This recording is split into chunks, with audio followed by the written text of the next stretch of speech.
Hi guys, my name is Amol and today we are going to discuss why the new income tax bill was taken back by Nirmala Sitharaman. So this we are going to discuss and let us see why it is important, how it is important. So guys, like see there are one, two, three, 4 points in which what it means for you. So it has no change in your current tax filing process. A clearer law is coming. So ये point ये बोलना चाहता है कि एक clear law आने वाला है जिसमें जो लीगल जार्गन होता है ना वो बहुत ज़्यादा कम हो जाएगा. अभी के जो करंट लॉज है, अभी के जो करंट सिस्टम्स है, वो इतने कॉम्प्लेक्स है कि एक नॉर्मल इंसान उसको समझ नहीं पाता. उसके बाद आपके लिए क्या बेनिफिट होगा. फॉर एग्ज़ाम्पल आपका अगर प्रॉपर्टी है, अगर आप चैरिटी रन कर रहे हो और एक सैलरीड एम्प्लॉयड हो, तो आपके लिए कुछ करेक्शंस प्रपोज किए हैं इस न्यू बिल में जो आपको बहुत हेल्पफुल होने वाले हैं. तो लेट अस सी आगे क्या है कि what happened in the parliament.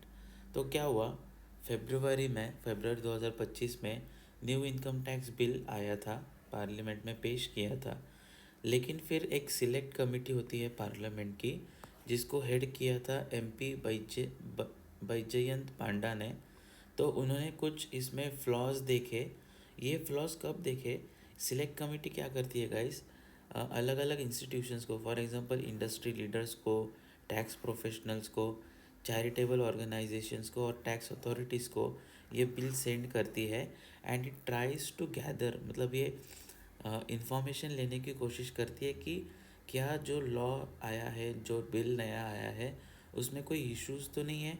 तो वहाँ पे क्या हुआ ना, ये सिलेक्ट कमेटी ने जब इनको ये भेजा बिल, तो उन्हें बहुत सारे करेक्शंस दिखाई दिए बिल में.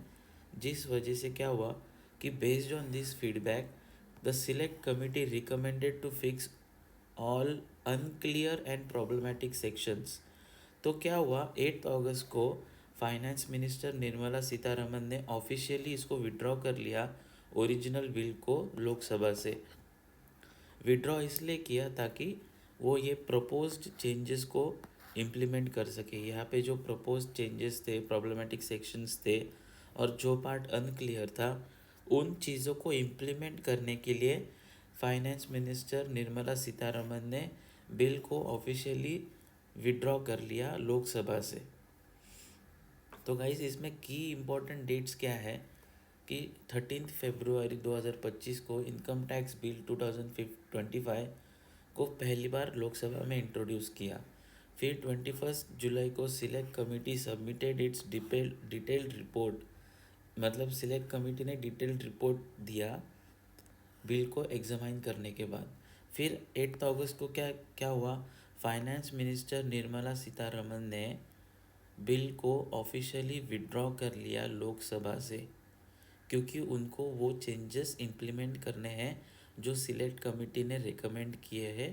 और सिलेक्ट कमेटी ने किस बेसिस पे रिकमेंड किए, जब उन्होंने अलग अलग इंडस्ट्री एक्सपर्ट्स को, लॉ एक्सपर्ट्स को, टैक्स एक्सपर्ट्स को, अलग अलग चैरिटेबल ट्रस्ट के इम्पोर्टेंट लोगों को जब ये बिल सेंड किया, तब ये पाया गया कि कुछ इसमें अनक्लियर सेक्शंस है, कुछ अनक्लियर पार्ट है, कुछ अनक्लियर सेक्शंस है जो फिक्स करने चाहिए.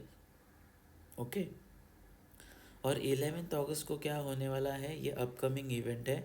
यहाँ पे revised version of the bill is expected to be presented in the parliament. तो 11 अगस्त को क्या होगा कि वापस एक बार ये अपडेटेड बिल पेश किया जाएगा लोकसभा में. Okay guys. तो ये 2025 का बिल क्या करने की कोशिश कर रहा है, ठीक है. तो इसमें ये क्या करने की कोशिश कर रहा है, रीऑर्गेनाइजेशन ऑफ कंटेंट. जो लॉ का कंटेंट है, जो कंटेंट है उसको रीऑर्गेनाइज करना, प्लेन लैंग्वेज में ड्राफ्ट करना. गाइस अभी फ़िलहाल क्या है ना कि कोई भी लॉ आप उठा के देख लो, वो इतना कॉम्प्लेक्स है कि नॉर्मल इंसान उसको समझ नहीं पाता. और छोटे छोटे चीज़ों के लिए उन्हें कोर्ट्स जाना होता है, लॉयर्स के पास जाना होता है, ठीक है.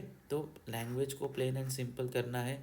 उसके बाद यूज़ ऑफ टेबल्स एंड फॉर्मूले, मतलब टैक्स कंपटीशन का जो है ना, उसके कैलकुलेशन के लिए टेबल बनाने वाले हैं, फॉर्मूला फॉर्मेट बताने वाले हैं, making calculations easier to follow and litigation reduction. अभी क्या होता है ना गाइस कि कभी भी अगर कोई प्रॉब्लम होता है तो लोगों को उठ के कोर्ट में जाना होता है। अगर लॉ का लैंग्वेज सिंपल कर दिया जाए तो कम से कम लोग कोर्ट्स में जाएंगे एंड कम से कम लोग अपना टाइम जो इम्पोर्टेंट बिजनेस करने में उनको यूटिलाइज करना है उनका वो टाइम कोर्ट्स में या लॉयर्स के पास चला जाता है। तो उन चीज़ों को कम करने के लिए ये किया जा रहा है। और why it is important for public, public को क्यों जानना ये ज़रूरी है कि न्यू बिल आया है? क्योंकि वो क्लियर, सिंपल और प्रेडिक्टेबल बेनिफिट्स फॉर एवरीवन लाने की कोशिश कर रहा है। अवॉइड्स हिडन क्लॉजेस, जो हिडन क्लॉज का कंसेप्ट होता है उसको अवॉइड करने की कोशिश की जा रही है। And saves time and money and helps charities and non profits to focus their work on main business without unnecessary compliance burdens.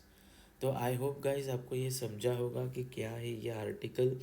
And with this I will leave you with an understanding कि new law bill आ रहा है एक simple language में, simple explanations में, जहाँ पे formulas होंगे, जहाँ पे टेबल्स होंगे टैक्स कैलकुलेशन को इजी करने के लिए। और ये हेल्प करेगा चैरिटेबल ट्रस्ट्स को और डिफरेंट डिफरेंट बिजनेस एंटिटीज़ को, और जो सैलरीड पर्सनस है ना उनको ये बहुत ज़्यादा हेल्प करने वाला है। And the updated revise bill वापस आएगा लोकसभा में। उसका डेट जो है वो टेंटेटिव वो रहेगा 11 अगस्त। Thank you guys.